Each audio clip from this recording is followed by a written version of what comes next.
Sorry, go through.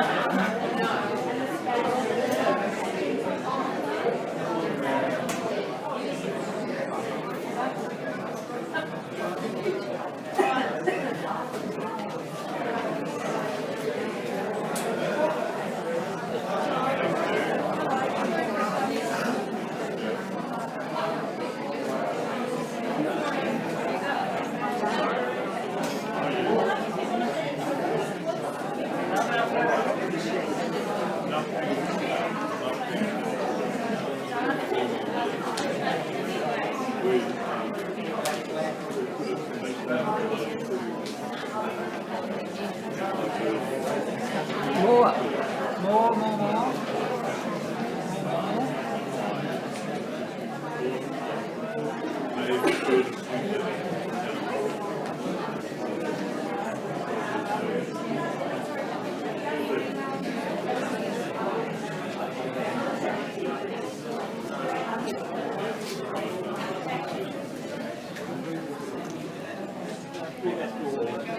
Sorry, you're right.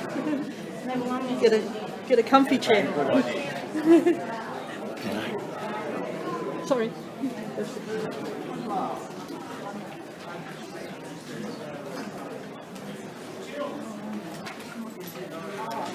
Sorry.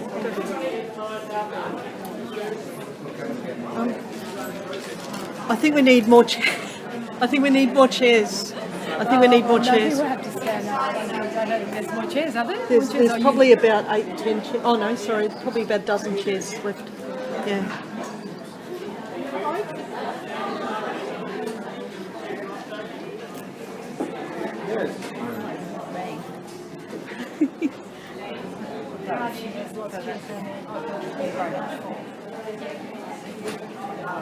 Peter's gone to get something for the cameraman.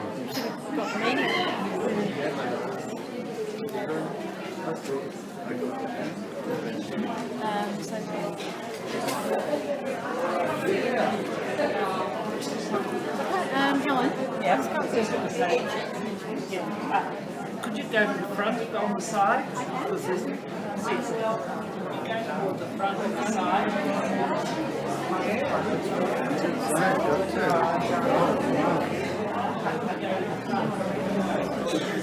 No. You go to the front on the side. Seats. The front on the side. Oh, you've seen it. The front that side. There are a couple of seats up in that corner there. Seats in that corner and seats in that corner.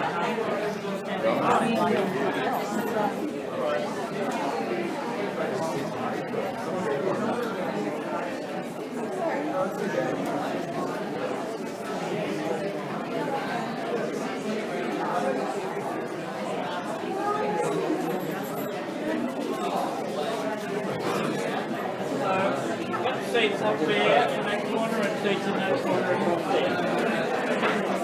Seats left in that corner there and that corner. I don't know, anyway.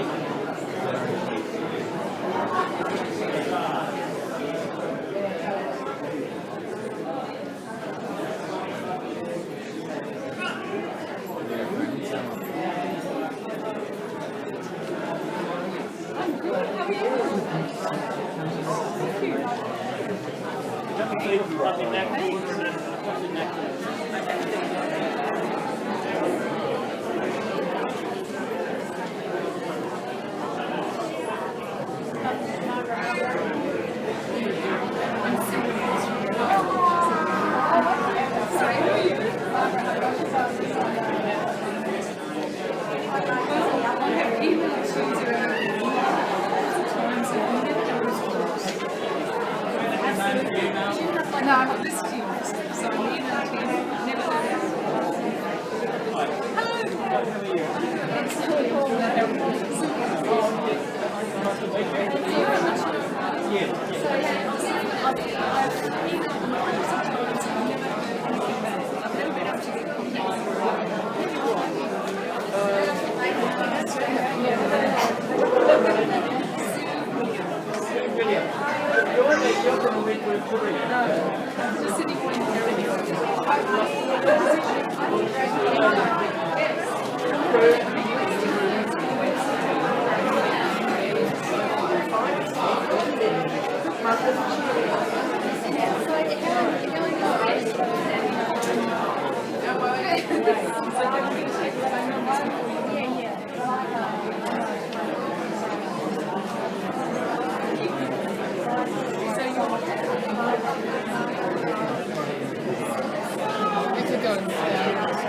Hey, not too bad. Working.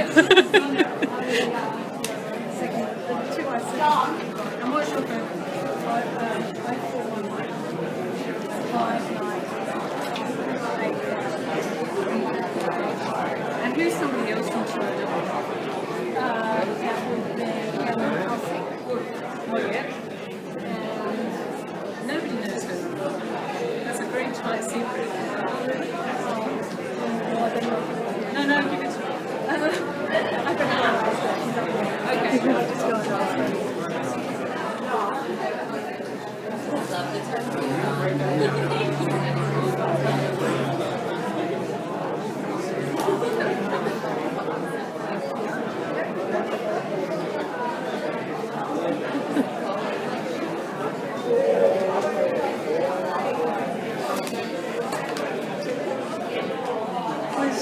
Come on. Yeah, but we can go,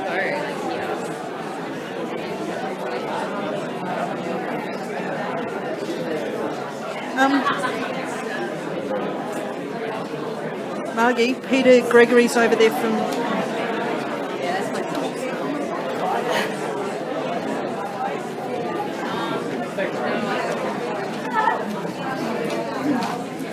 Sorry.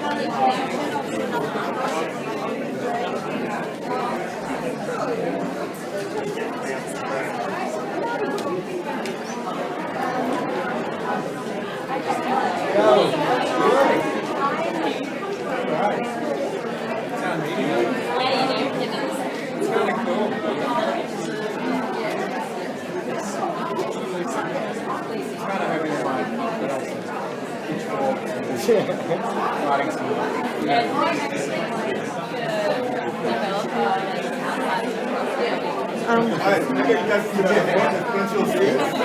Yeah, plenty of seats at the front. Can I get you guys to? Sure. Yeah, there's plenty of seats at the front. That's right, we'll let these guys. Yeah, We can stand, it's okay. There's seats up the front apparently. we're gonna keep the door free, guys. So please come in. There's plenty of seats. Okay, plenty of seats at the front. Yeah, so guys, can I get you guys to go to the front so we can you guys start the door. There's plenty of seats at the front.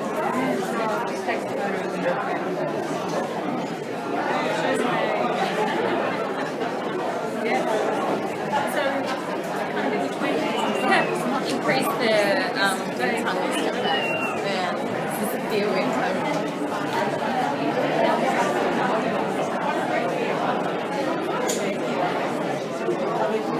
You reckon it'll end up like Bayswater Road?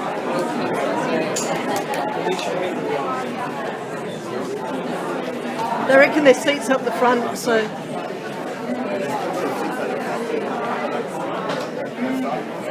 There's plenty of seats at the front, either in that corner or just where that guy is.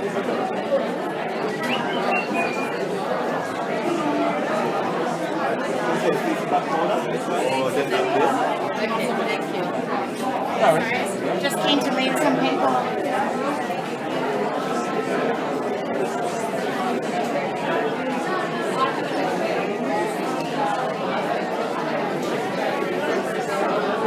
Can I get area free? Where I come from? So there's plenty of seats at the front, in the left or on the right. Yeah. So there's seats at the front, far left or far right. At the front. Yeah, I'm just going to keep this place clean. There's things like in the hiding away. How many more seats we got? They have Sorry.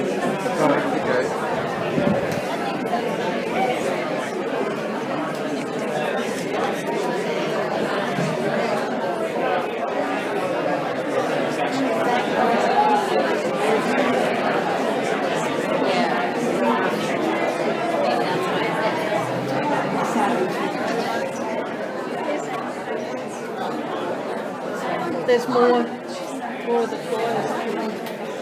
I'm the welcoming party. There's chairs just at the front there.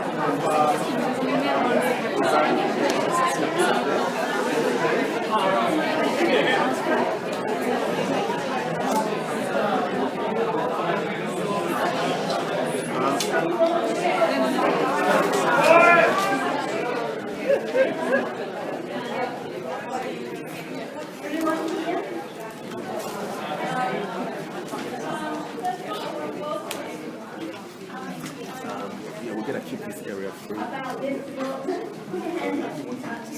go to the front and then to the we're gonna go through to the front. For chairs, it's down behind these points there. Go through the front where the speaker is and then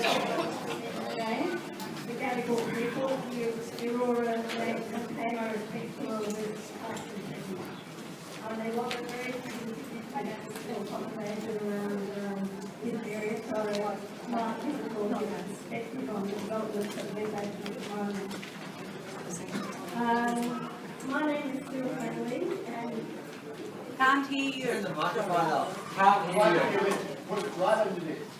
it right on my name. Down. Is that better? Can you hear now? Up higher. marginally. How's that? Brilliant. Okay. This has been a joint effort between what we call concerned citizens, which to be absolutely frank with you, was Governor Harris and myself, realising that there was a lot of concern about this development and that maybe having a public meeting would give it some focus. So that was the motivation behind holding this meeting. Both Governor and I are established residents of the local area. We've both had local businesses in the area, so we know our way around a bit. I just want to acknowledge too that without the support of the 201 Residents Association, we probably wouldn't have been able to get this off the ground. I particularly want to welcome the representatives of Sydney City Councillors who have come to listen to our concerns. If they're here, Deputy Lord Mayor Jess Scully.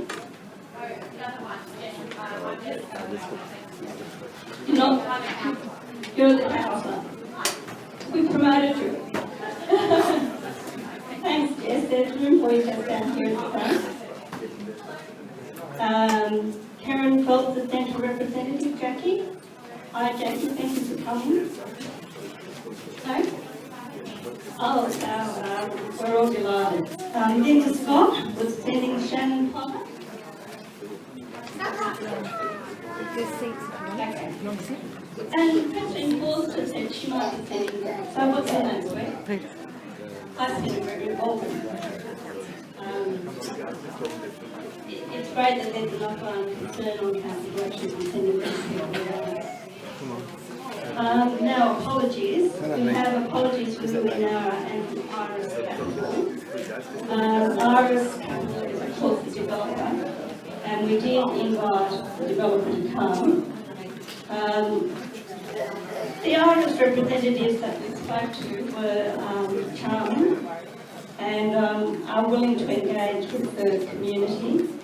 But at the moment, anybody who gets familiar with the project is out of the country or on holiday, so they weren't able to send anybody along.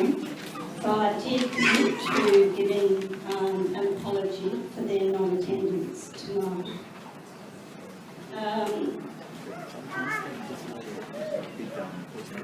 The other person that I really want to thank is Bishop Darlo, Bishop up the back there, and the people of the University Centre who have been exceptionally helpful in accommodating us. We did originally try to get the rec centre before we came across, so it's not kind of all in respect to that, and the Regional University Centre has really helped us out.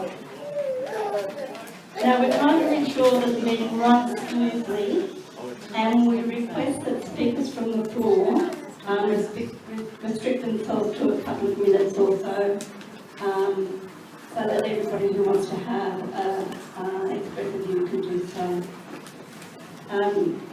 Gavin and Andrew will be our speakers.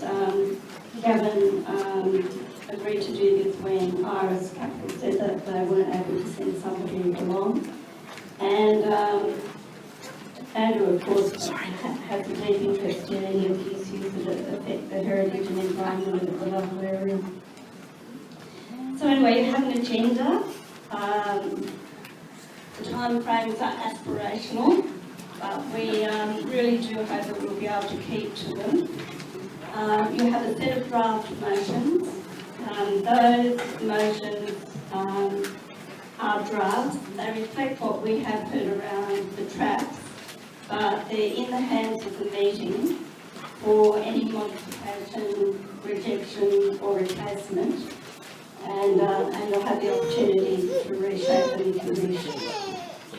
Okay, we're going to start off with with Gavin. Dr. Gavin Harris, who's known to many of us as the owner of the Pop Arts Bookshop in Rosman Street, but he is also a professional researcher who is currently working on the history of King's Cross. So, welcome Gavin and thank you.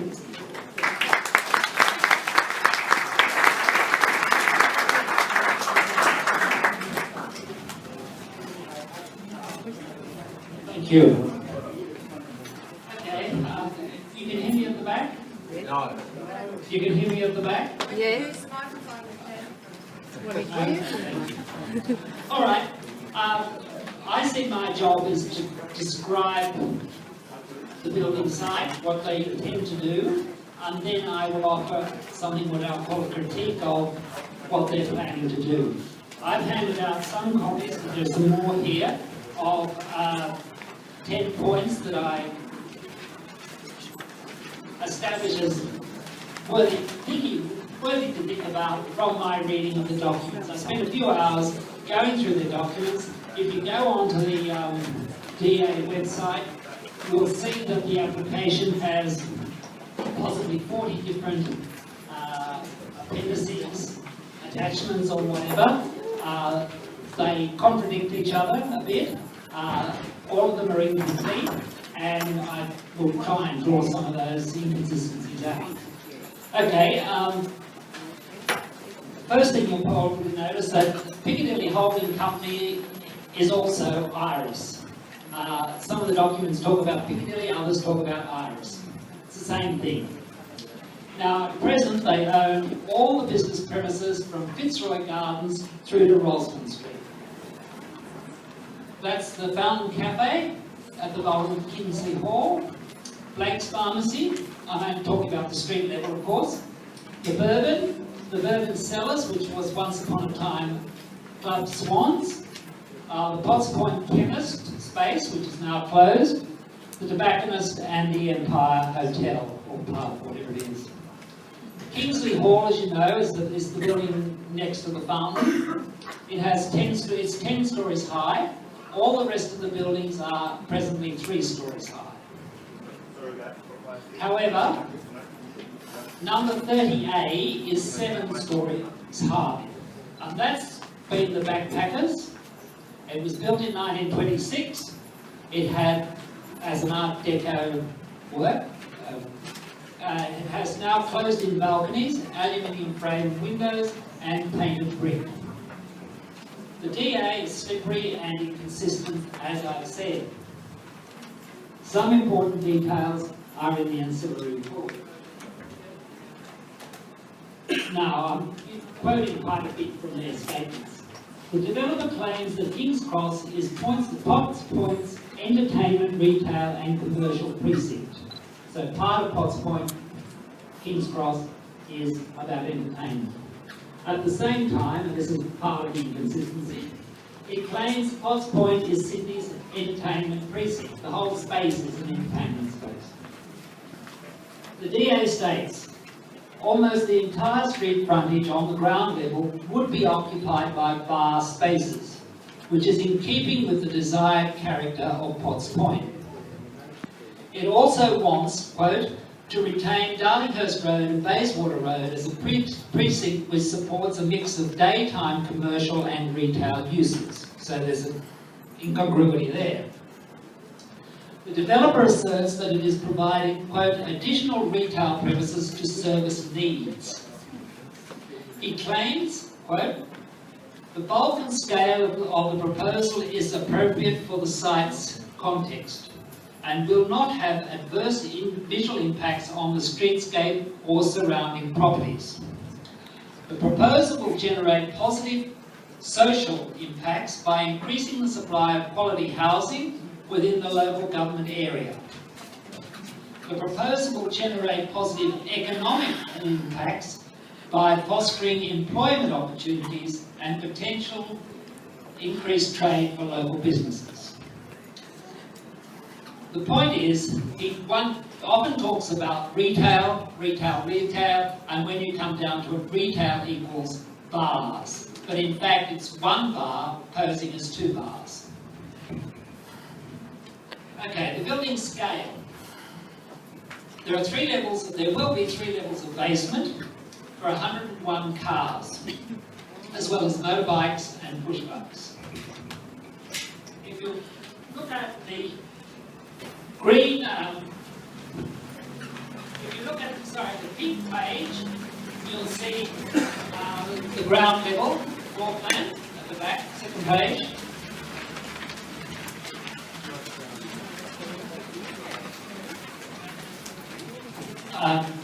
The developer says he wants to retain Darlinghurst and Bayswater Road as a precinct which supports a mix of daytime, commercial and retail uses. That's another quote, of course. But the plan shows that this is the allocated retail space. This is the allocated retail space with a very, very narrow window front and big windows in Barncliff Lane. This is the bar space, and there's a passage joining the 2 bars. So, okay, we'll get on to detail later. The proposed bars will be 1,395 metres square, or at the street level. There's another figure mentioned somewhere else, 1,275 metres square. The other retail space will be a mere and very awkward 470 metres square. It will have a narrow street front. This means the bars have about 66% of the ground floor area, and even more significantly, about 80% of the street frontage. That is, of course, on Darlinghurst Road and on Rosman Street. Oh no, I'll come back to that. The upper floors. The complex will have, quote, a predominant street wall height of 6 stories to Darlinghurst Road, which complies with the 6-storey control applying to this part of the site. However, the drawings show that there are 5, 7 and 8 levels setback, and this diagram here shows that. This, of course, that's where the Lido is, so the whole space on the ground floor is taken up with enclosed buildings, with loading docks, etc. As you get higher up, more and more of the east side cuts away with terraces and gardens, etc. But significantly, the west side, Darlinghurst Road, is sheer for the first 6 floors, and then above that it steps back a little bit for 2 floors. It is not, as everybody will know from the diagrams, it's not one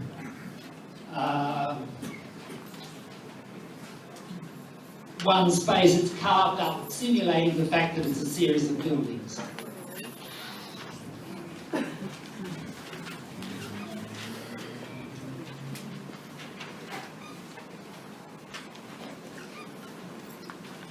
The Darlinghurst Road will be a 6-storey wall with 1 and 2 stories of shallow setbacks. The back of the buildings, I've said, will fall away. The council plan allows 6-storey buildings, but most of Darlinghurst Lyndhurst Road and Roslyn Street has 2, 3 and 4-storey buildings. There will be communal open space. That is, of course, for the residents and nothing to do with the general public. Proposal provides communal open spaces on level 1 podium and on level 5. Communal need spaces which the occupants share, but not the wider public. These spaces do not meet the solar access requirements, and they need that themselves. Okay, the building's height. The building complies with the 30-metre height control, but exceeds the 22-metre height control because of its lift overruns, its stairs, its plank, its small sections of the roof and portions of the apartments on the top floor. The complex is 26.7 metres at its highest point, but this is only a small part of the building. Of course, as I've said, that's the Darlinghurst front, and of course it looks out over the neighbours' rooftops, and it's about getting views of the harbour and of the CBD.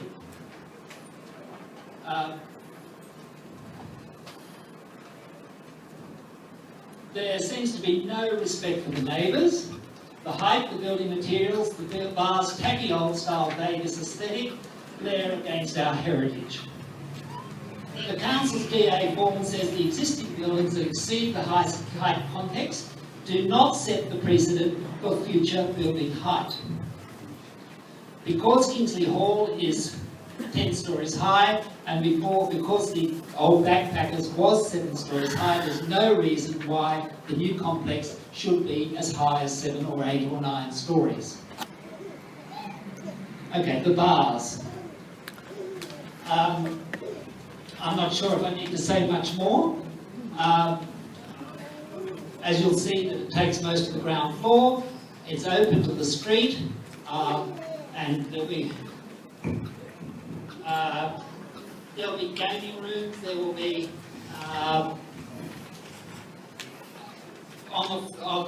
there's no restaurant space, it seems, but there is tables on the street. It will be very much the way the Bourbon is at present, but the Bourbon, they put in the DA, they're claiming in their DA that it will operate outside from 10 to 10, but if you look on the DA that's on the window of the Bourbon now, they're applying for an extension of the licence from 10 till 12 at night. And I understand that some of the apartments have challenged their idea. They were keeping it open till 12 o'clock until there was some inquiry, and then they started closing the doors at 10. And now they're officially trying to get them open until 12. Okay.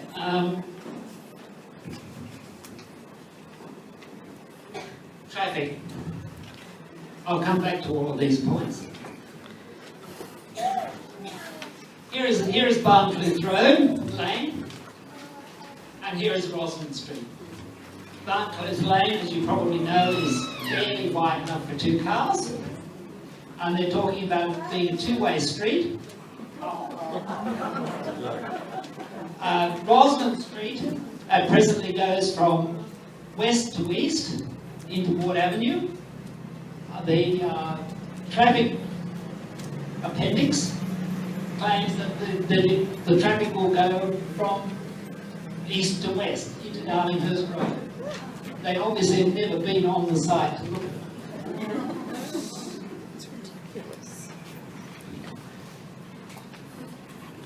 Now, probably most importantly, and I couldn't avoid a literary note here, this reminds me of Ayn Rand's Fountainhead. The developer sees this project as the forerunner of things to come on Darlo Heights. Remember the windmills.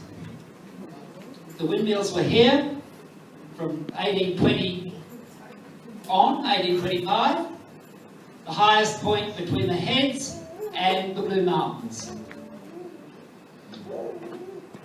This is the highest point. In spite of the developer's claim, this is no design excellence. No architecture students are going to come and flock to see it the way they do the Great White Whale in Roslyn Street. 2011 has a few good buildings, from the 1830s through to 2010 or so. I'm saying, Mr. Developer, go back to your drawing board and give us something that respects the streetscape, give us something we can be proud of, and you'll probably make more money that way.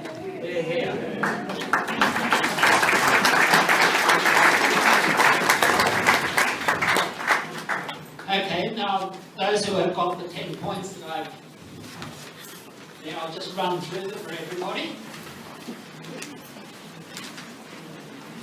Obviously there are many, many more points to make, but if you are going to put in a DA, I will carry over the objection, and I do hope you will. The big form at the bottom of the page will show you how to do it, and these are some of the things that come into my head. You might disagree with them, that's up to you. Okay, the DA misrepresents Potts Point, claiming that it is an entertainment, retail and commercial precinct when one of Australia's most densely populated residential areas. 18 to 32 Darlinghurst Road is surrounded by people's homes. And as the New South Wales Government Office of Environment and Heritage knows, Potts Point is, quote, has already reached a high level of density, and increased density should be discouraged. 2. The DA claims that it is providing additional retail spaces when 66% of the ground floor and over 80% of the street front is one bar passing as 2 independent bars. They have a common passageway. King's Cross doesn't need another beer barn. The council should prescribe mixed retail, restaurants and boutique bars. The DA wants to override the street's 6-storey height limit, 22 metres, inconsistently asserting that parts of it will be 8 or 9 stories high. Although Kingsley Hall is 30 metres tall, all the other surrounding buildings are 2, 3 and 4 stories. The DA repeatedly uses the undistinguished number 30A, that's the backpackers, to justify its height. The developer must resubmit plans for buildings which are no more than 22 metres. The DA does not make any provision for affordable housing or anything called public art. Why should it cost money? The DA does not provide floor plans, a fit-out specification or noise impact statement for the proposed bars. Some of that detail is in one of the attachments. It claims that it has significantly reduced the overall bar space, but 2 floors of the present bourbon are shells and the proposed bar will have a much larger ground level footprint. The beer barn will trade 24/7 and have gaming facilities. The architect's drawings misrepresent the street facades, implying a row of shops when it will be one cavernous pub. The developer must revise and submit detailed drawings of this crucial space, showing multi-purpose retail usage as well as its fenestration and its acoustic strategies. Number 6. The DA wants to convert the very narrow Barncruz Lane into a 2-way street and redirect the Roslyn Street traffic. It claims erroneously that the Roslyn Street traffic goes into Darlinghurst Road. In fact, it goes east into Ward Avenue. This plan will also rob us of loading spaces and street parking. It could also handicap the police station's operations. Barncruz Lane and Roslyn Street must remain one-way streets and operate throughout the build. By the developer's own admission, the common levels will not get enough sunlight. 8. The developer wants to retain a facade of 38 and justify his bid for a tall building. This, of course, is a ruse. His own heritage report does not value its architectural significance because of its enclosed verandas, aluminium windows and painted bricks. There is no reason to keep this building or stick to this height. Number 9. The developer claims that this complex will, quote, create much more of a village atmosphere with a boutique lifestyle.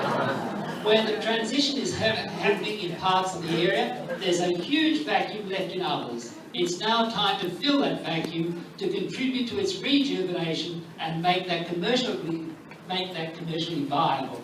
We need to build apartments and retail too. That's from his Sydney Morning Herald quote. On the contrary, its scale, materials, verticality and beer bar will all disrupt the so-called village atmosphere and boutique lifestyle that he is so enamoured of. The council should demand more aesthetically and socially. There is no evidence that these developers have the aesthetic competence to marry quality homes with a beer bar.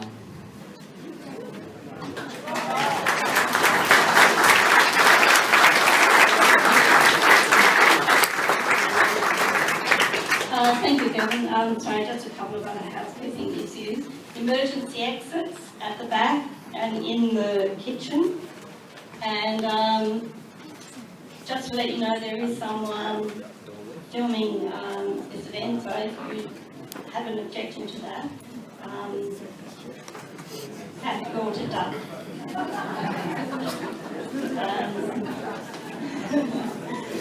Okay. Andrew Woodhouse, of course, is a well-known local with a strong activist record on responding to developments around King's Cross.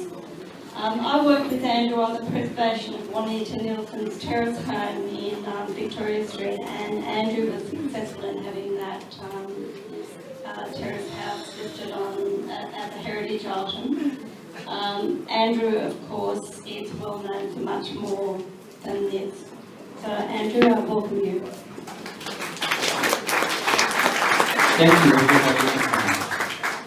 I am more than happy to talk and consult with the community about this DA, says Mr. Sam Anu, Iris Capital Chief Executive Officer. He's been invited here with plenty of written notice, but now says no one is available. But owning 13 pubs and with a large number of staff handling over 12 other major DAs, I challenge this claim. He's got nothing to lose by coming if he's got nothing to hide, I suggest. He says King's Cross is decaying. The DA will significantly improve and renew the area. It will revitalise Potts Point and create more of a village atmosphere. It will be a great compliment to the city, he claims. But to make it commercially available, he needs to build apartments. I challenge all these presumptions. I say King's Cross is not decaying or dead. It is, though, less deadly now that life-saving lockout laws have come into effect. Look at Darlinghurst Road on the site of the DA. There's a chemist, a bar, small shop, backpackers hostel and the Empire Hotel. On the opposite side, there's a travel agency, ice cream shop, French cafe. They're all doing fine. They add interest and cater to local needs. This DA won't add anything we don't already have in Potts Point or King's Cross, the area's real name, which is in fact a precinct within a suburb. If they do have to build apartments, these should be compatible with the area's heritage characteristics, village streetscape qualities and planning laws. But they are not. We want villages, but not pillages. We don't mind development, but it needs to be improvement, not just another money-motivated, high-rise, ticky-tacky block of glossy glass boxes. The current sites exist in the shadows of our rich history. History is the important story of our past, even if nothing remains. And heritage is what's left, the tangible, touchable, significant building fabric we want to keep for our future. This is a very important point. The remnant hotel, Empire Hotel and Backpackers will remain apparently, but not the Bourbon with its 19th century tessellated pattern tiles, 2 stories of white arches, Corinthian columns, balustrades and verandas. This architectural and historical heritage with its setbacks is well worth saving, I suggest. The development calls for the demolition of buildings from Blake's Pharmacy near the El Alamein Fountain through to the Empire Hotel. Blake's Pharmacy has serviced the area for 35 years, but the bulldozers are coming. Fountain Medical Practice is the only one in the area whose doctors offer home visits for older people. It will be demolished. and the site will be replaced with a 9-storey building with 83 so-called luxury apartments. It's what I call a leech building. It sucks the soul out of its urban context. The quality of the design is a Lego-like banal design. It is overbearingly bland with no streetscape interpretive features or value. It's a slavish pastiche with no unique characteristics. It doesn't respond to its heritage or historic urban context in terms of design, materials, height, scale or style, and has no relationship to its heritage conservation areas plan and management. Construction will take at least 3 to 4 years or more, not the 26 months planned in the developer's online documents. Local MP Alex Greenwich says, and I quote, "The question is whether this DA is the tipping point for the cross, where venues that added to the diversity and vibrancy of our city are replaced with large residential developments," unquote. But there will still be room enough for drinking patrons.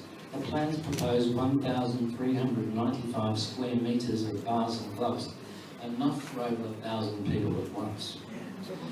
Poor Barclooth Lane is already choked with overflowing garbage bins, trucks and tradie vehicles. Adding 101 car spaces to the development whose garage will exit and enter from Barclooth Lane will only create havoc and is an unsustainable proposal. During construction, residents and shopkeepers will suffer from 7 AM to 4 PM from noise, road closures, dust, jackhammers, cranes, cement trucks, possible use of explosives and possible toxic asbestos. The whole King's Cross area needs its own master plan.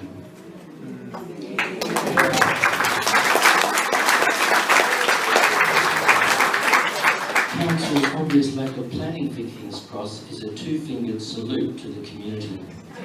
People want a sense of history and community in the area, a sense of identity and place.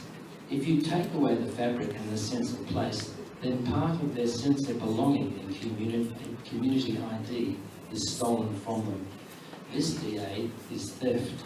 After all, residents have a right to live in their chosen environment.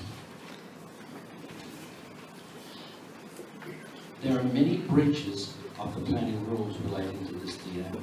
So many, in fact, that I don't think it is a DA. In fact, it's an EA, what I call an exploitation application. The site is an integral part of the heritage conservation area, which in itself is a heritage item. And the bourbon is listed as a contributory item within that heritage item. Council's own heritage conservation area listing says that Darlinghurst Road, the built form, is prominent with 3 to 4 stories. So the proposals double the predominant height. It adds that increased density should be discouraged. I'm sorry. The Heritage Conservation Area rules by Council says that increased density should be discouraged on this site. And it says, and I quote, "Subdivision must not allow amalgamation of sites. Scale and building form and original roof forms are to be retained. Alterations must respect scale and form of current buildings and reinforce the area's landscape characteristics. Further development should be restricted." And it goes on to say, "Contributory buildings, such as the bourbon, should be retained and conserved. There shall be no vertical additions to such building and no alterations to the facade. Other buildings should be enhanced," it says. So this DA breaches over 14 of Council's own heritage conservation area rules. It cannot possibly be described as having design excellence.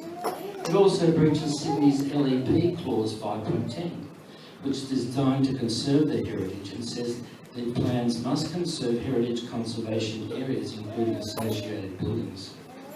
Even the developer's own heritage consultant says, and I quote, "The bourbon site remains largely intact with future characteristics." I agree with that. The DA breaches the number of stories control and the absolute numerical height control of 22 metres. The applicant admits, and I quote, "At least 60% of apartments are naturally cross-ventilated in the first 9 stories of the building. admitting that the building is actually 9 stories high. This exceeds the 6-storey height limit applying to this site. Planning controls require a minimum of 50% direct sunlight to the communal space area. The developer admits that only 15% of the communal open space will receive sufficient solar access. So there's no design excellence here. Yet design excellence in the Sydney LEP clause 6.2 says, and I quote, "The consent authority must not grant development consent to development unless it is satisfied that the proposed DA exhibits design excellence. On that basis alone, I say council must refuse the DA."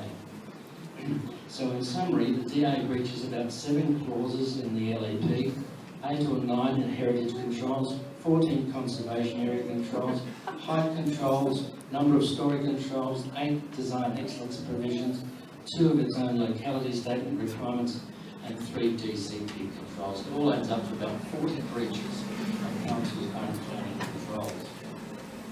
The whole DA is therefore unsustainable. The proposal itself seems to me to have more holes in it than a piece of Swiss cheese. And so it cannot satisfy the overarching legal requirements of Section 79C of the Environmental Planning Assessment Act in terms of site suitability, social, environmental and heritage effects, and any DA contrary to the public interest. I urge you all to support the resolutions in full being put to this meeting, and I plead with you to lodge an objection to Council next Wednesday, and send this strong message to councillors saying it's okay to say no.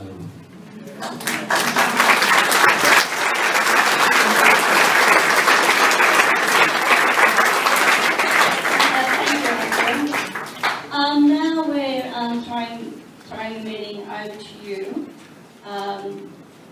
I would just like to ask that you restrict yourself to a couple of minutes. We will be monitoring the time, and we hope in that way to sort of give everybody who does want to speak an opportunity to do so. So, who would like to speak? We'll need your name and come out front. Alex?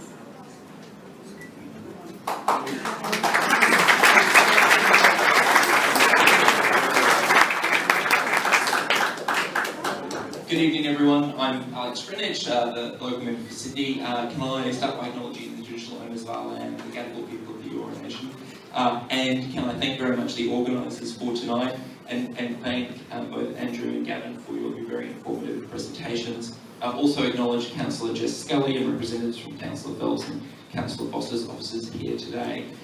I share all the concerns that have been raised. I will be making my own submission highlighting these objections. I encourage everybody here to also contact my office with their submissions and raise their concerns to help better inform my submission, which will be detailed. We will need to mount a strong campaign, so that is why it's so good that there are so many people here tonight and such a dedicated focus from local community groups. It's important to note that this year, this term of government, the coalition government passed legislation which I opposed to create a position for IHABs, which are independent planning bodies. These independent planning bodies are mandated to deal with development applications below $50 million. So they were established to take the decision-making power away from your local council for developments that are below $50 million. And we, Andrew and Gavin, highlighted a number of concerns and interesting components of this DA application. The other one is that the value that the developer has put at it is $47 million, conveniently below the $50 million. So the decision will be made by a panel which is independent from council.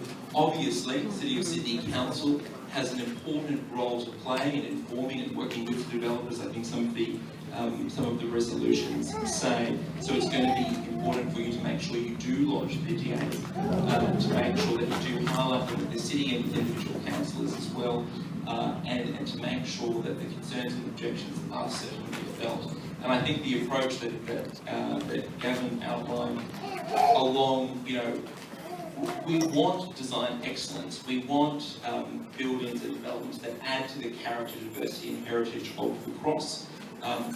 The proposal does not do that. So it's about providing that constructive feedback, but also highlighting the massive concerns about the bulk and scale and concerns for traffic impacts, etc., that go along with this. So we don't have a lot of time, unfortunately. The developers put in the DA around the Christmas break. That meant that the city had to publish it then. They have now been able to extend the time slightly for people to make their submissions.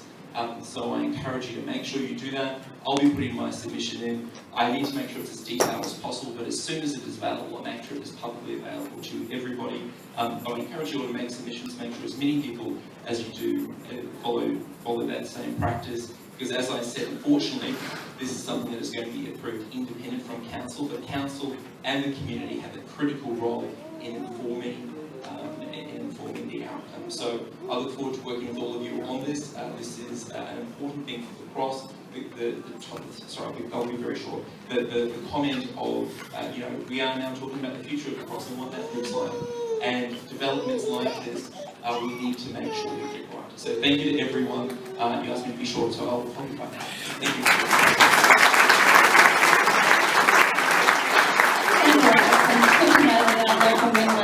On the case.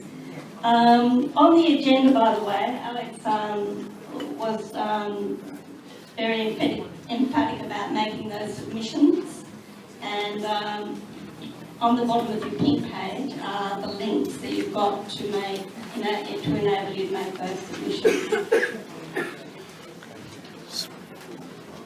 Yes. Oh.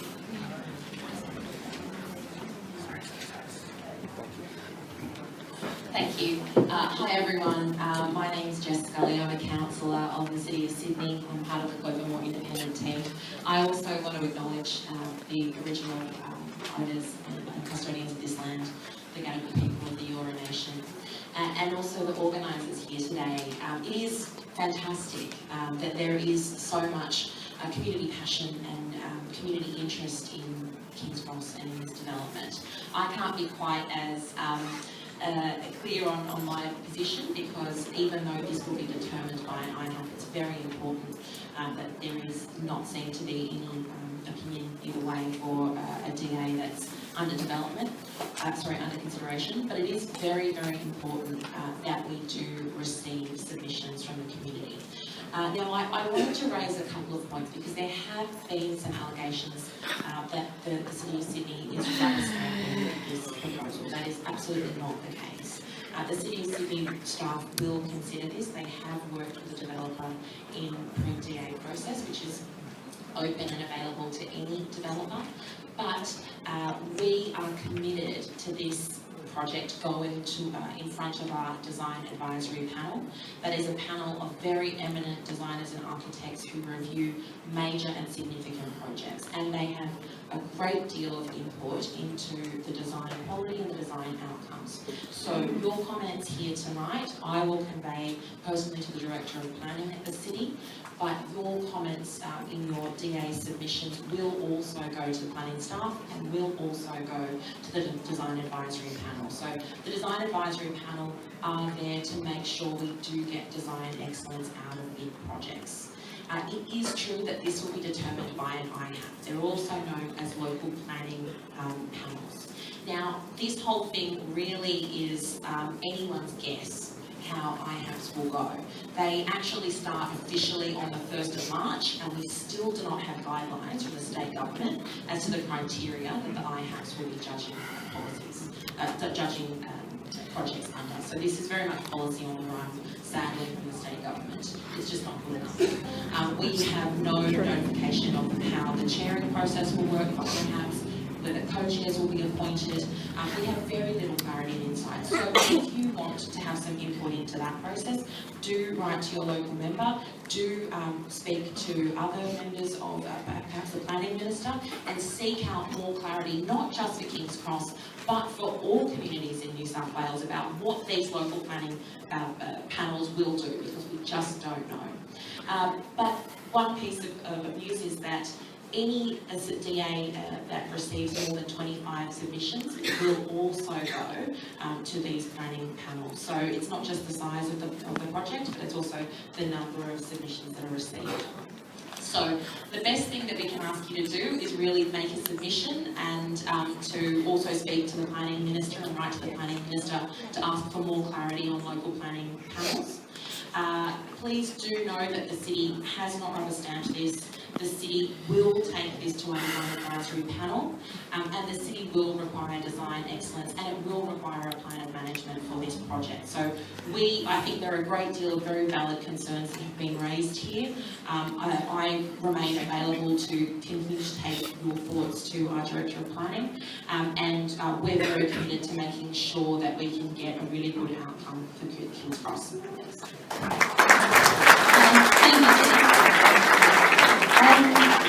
It's worth noting, of course, with the establishment of the IPAS, these independent hearing panels, that they were welcomed by organisations such as the Property Council of Australia, because it takes the politics out of the planning process, and that's one of the reasons why councillors now have to be very cautious about what they say or do in respect to development applications. So it's an issue of democracy. Residents. David. Yep. I can talk loudly, but I don't need a mic. Have you heard from here?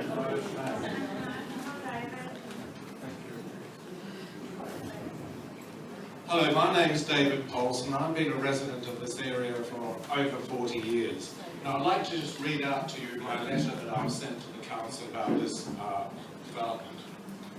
King's Cross is a unique area in Sydney with an equally unique history. I understand that from time to time, change is inevitable. And I do actually welcome change from time to time. But change needs to be thoughtful, mindful of the area, and imaginative. For example, the Omnia development site down the other end of Darlinghurst Road is a stunning building, and it will be a stunning icon for the entrance of King's Cross. The plans submitted for the Bourbon site are anything but. What is proposed is nothing but a boring, bland, dull, unimaginative set of boxes, with no thought given to the history or personality of the cross. Worse still, the development plans to remove the historic building with the wonderful white arches next to the Bourbon Hotel. That building definitely brings a lot of character and personality to the cross.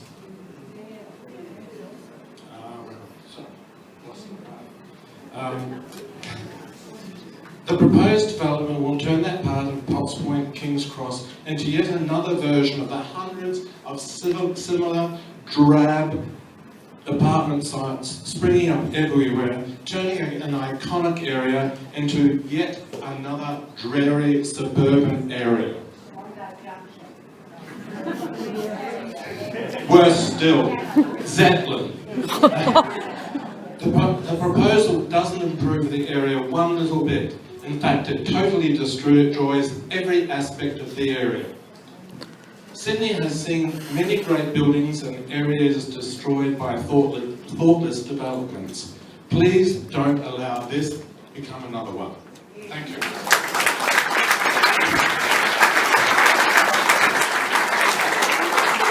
Thank you, David. Somebody at the back has had a hand up for a while. I had a question. How do we write to these IPAPs? How do... You don't, at the moment, you don't need to. For a start, we don't even know how it's constituted. But what you must do is write to council and to your local member. Oh, Alexander, you know.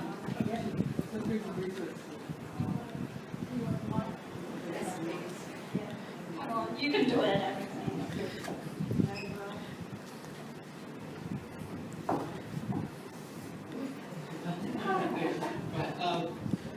According to research I've just done, the planning panel's operational procedures were made public in September 2016. They commenced even last year, the first being this year is on the 8th of February. The public document, and there's also contact details as to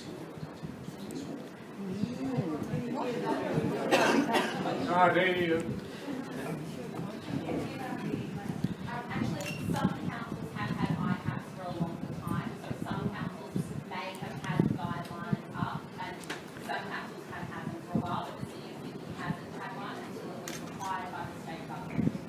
So no, we don't actually have it. If you go to planning.newsouthwales.gov.au, there's more information on there. You search for IHAP, and there's also a phone number if you want more information. Does anyone want to write this down now? Yes. It is 02 8217 2060. And I'll quote that. It's 02 8217 2060. And I'll post the link to that part of the website on the Planning New South Wales website on Potts Pointers for everyone to download and find out more information.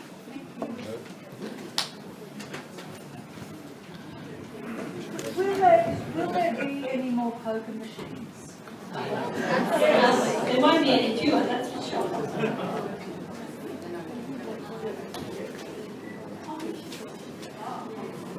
Yeah, part of the problem with this DA is that none of that detail is provided. We don't even know what the layout or fit out for the bar is going to be.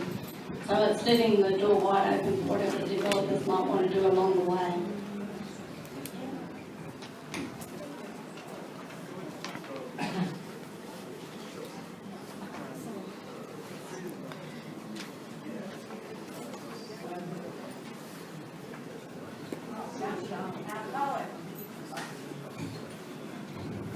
Hello, my name is Charles Freiberg. I think we all remember the Berlin and the Aussie Rules Club and May Girls and all these buildings in their first used for multi-floor bars. And they had many different rooms for things like Pretender Trap, for the Lay Girls Performance Room, there was a performance room in the Aussie Rules Club. And I think just to have a one-floor bar when previously it was many floors and many different places where different interesting diverse uses could be set up is a change for the worse. Anyway, that's my only contribution. I agree with most of this.